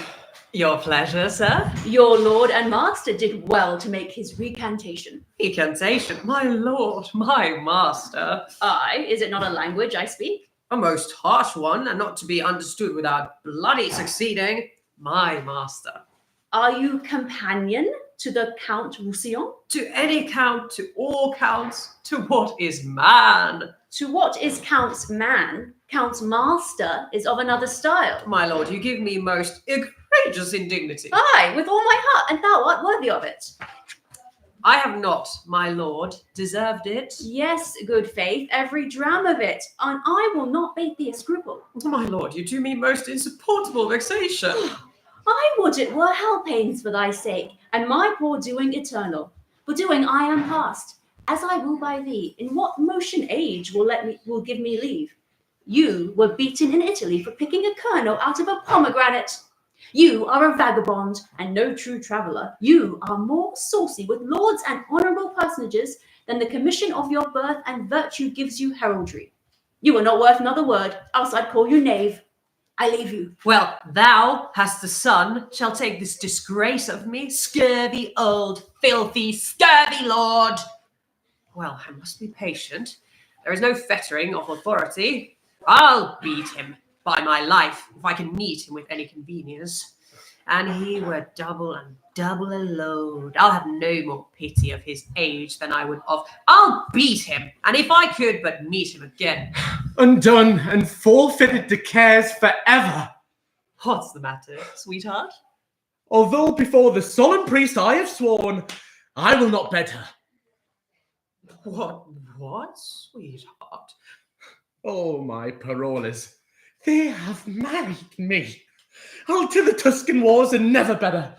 Oh, France is a dog hole, and it no more merits the tread of a man's foot. To the wars! There's letters from my mother. What the import is, I know not yet. Aye, that would be known. To the wars, my boy, to the wars. He wears his honour in a box unseen that hugs his kicky-wicky here at home, spending his manly marrow in her arms, which should sustain the bound and high curvet of Mars's fiery steed. To other regions, France is a stable, we that dwell in jades. Therefore, to the war! It shall be so. I'll send her to my house, acquaint my mother with my hate to her, and wherefore I am fled right to the king. That which I durst not speak, his presence gift shall furnish me to those Italian fields, where noble fellows strike, war is no strife, to the dark house and the detested wife. Will this capriccio hold in thee, art sure? Go with me to my chamber, and advise me. I'll send her straight away tomorrow. I'll to the wars, she to her single tomorrow. Why, these balls bound, there's noise in it. 'Tis hard. A young man married is a man that's marred. Therefore, away and leave her bravely. Go! The king has done you wrong, but hush, 'tis so. My mother greets me kindly. Is she well? Truly, she's very well indeed. But for two things. What two things? One, that she's not in heaven, with her God send her quickly. The other, that she's in earth, from whence God send her quickly. Bless you, my fortunate lady. I hope, sir, I have your goodwill to mine own good fortunes. You had my prayers to lead them on, and to keep them on, have them still. Oh, my knave, how does my old lady? So that you had her wrinkles and I her money. I wish she did as you say. Madam, my lord will go away tonight. A very serious business calls on him, the great prerogative and right of love, which as your due time claims, he does acknowledge, but puts it off to a compelled restraint. Whose want and whose delay is strewed with sweets, which they still now in the curbed time, to make the coming hour overflow with joy and pleasure down the brim. What's his will else? That you will may take your instant leave of the king, and make this haste as your own good proceeding, strengthened with the what apology you think may make it probable need. What more commands he? That having this obtained, you presently attend his further pleasure. In everything I wait upon his will. I shall report it so. I pray you, come, sirrah. But I hope your lordship thinks him not a soldier. Yes, my lord, and a very valiant approve. You have it from his own deliverance. And by other warranted testimony. Then my dial goes not true. I took this lark for a bunting. I do assure you, my lord, he is very great in knowledge and accordingly valiant. I have then sinned against his experience and transgressed against his valour. My state that way is dangerous, since I cannot yet find it in my heart to repent. Here he comes, I pray you, make us friends. I will pursue the amity. Is she gone to the king? She is. Will she away tonight? As you'll have her. I have writ my letters, casketed my treasure, given order for our horses, and tonight, when I should take possession of the bride, ere do I begin. A good traveller is something at the latter end of a dinner, but one that lies 3/3 and uses a known truth to pass 1,000 nothings with should be once heard and thrice beaten. God save you, Captain. Is there any unkindness between my lord and you, monsieur? I know not how I've deserved to run into my lord's displeasure. You have made shift to run into it, boots and spurs and all, like him that leaped into the custard, and out of it you'll run again, rather than suffer the question for your residence. Maybe you have mistaken him, my lord. And shall do so ever, though I took him at his prayers. Fare you well, my lord, and believe this of me, there can be no kernel in this light nut. The soul of this man is his clothes. Trust him not in matter of heavy consequence. I have kept them tame and know their natures. Farewell, monsieur. I have spoken better of you than you have or will to deserve at my hand. But we must do good against evil. An idle lord, I swear. I think so. Why, do you not know him? Yes, I do know him well, and common speech gives him a worthy pass. Here comes my clog. I have, sir, as I was commanded from you, spoke with the king and procured his leave for present parting. Only he desires some private speech with you. I shall obey his will. You must not marvel, Helen, at my course, which holds not colour with the time, nor does the ministration required office on my particular. Prepared I was not for such a business. Therefore am I found so much unsettled, this drives me to entreat you that presently you must take our way for home. And rather, muse and ask why I entreat you, for my respects are better than they seem, and my appointments have in them a need greater than shows itself at the first view, to know that know them not. This to my mother. 'Twill be 2 days ere I shall see you, so I leave you to your wisdom. Sir, I can say nothing. but that I am your most obedient servant. Come, no more of that. And ever shall with true observance seek to eke out that wherein toward me my homely stars have failed to equal my great fortune. Let that go. My haste is very great. Farewell, be home. Pray, sir, your pardon. Well, what would you say? I am not worthy of the wealth I owe, nor dare I say it is mine, and yet it is. Strangers and foes do sunder and not kiss. I pray you stay not, but in haste to home. I shall not break your bidding, good my lord. Where are my other men, monsieur? Farewell. Go thou toward home, where I will never come whilst I can shake my sword or hear the drum. Away, and for our flight. Bravely courageous. It hath happened all in the way I would have had it, save that he has not come along with her. By my troth, I take my young lord to be a very melancholy man. Let me see what he writes, and when he means to come. I have sent you a daughter-in-law. She hath recovered the king and undone me. I have wedded her, not bedded her, and sworn to make the knot eternal. You shall hear I am run away. Know it before the report come. If there be breadth enough in the world, I will hold a long distance, my duty to you, your unfortunate son, Bertram. This is not well. Rash and unbridled boy, to fly the favours of so good a king, to pluck his indignation on thy head by the misprizing of a maid too virtuous for the contempt of empire. Oh, madam, yonder is heavy news within my young lady. Madam, my lord is gone, forever gone. Do not say so. Look on his letter, madam, here's my passport. When thou can get the ring upon my finger which shall never come off, and show me a child begotten of thy body that I am father to, then call me husband. But in such a then I write never. This is a dreadful sentence. I pray thee, lady, have a better cheer. If thou engrossest all these griefs are thine, thou robbest me of a moiety. He was my son, but I do wash his name out of my blood, and thou art all my child.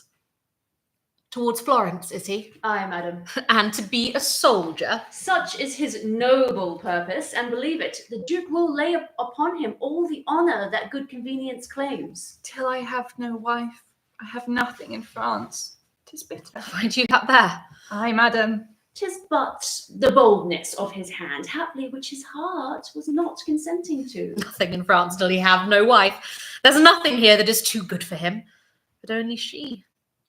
And she deserves a lord that 20 such rude boys might tend upon to call her hourly mistress.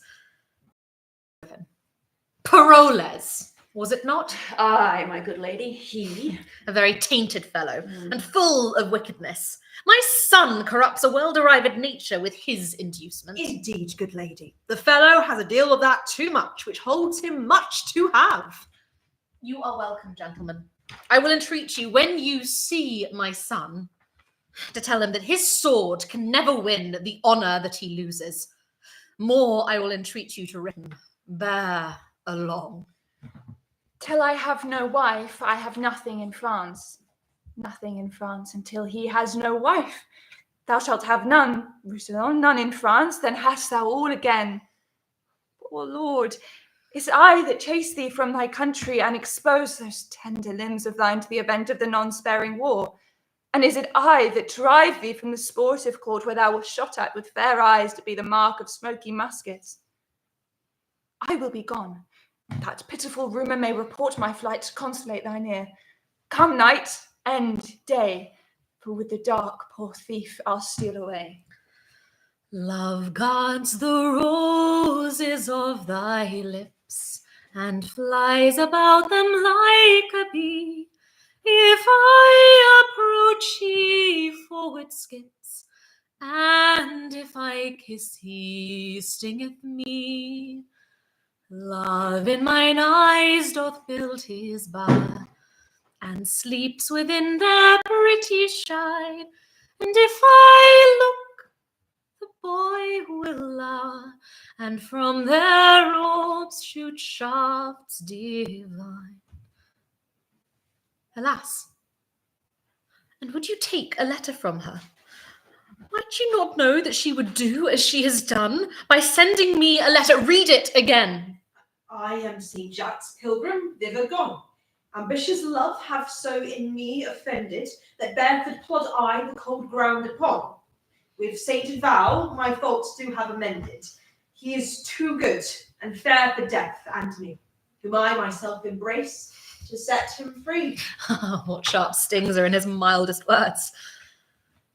Rinaldo, you did never lack advice so much as letting her pass so. Had I spoke to her, I could well have diverted her intents, which thus she hath prevented. Pardon me, madam, if I had given you this overnight, she might have been Ortelian, and yet she writes, pursuit would be her fame. What angel shall bless this unworthy husband?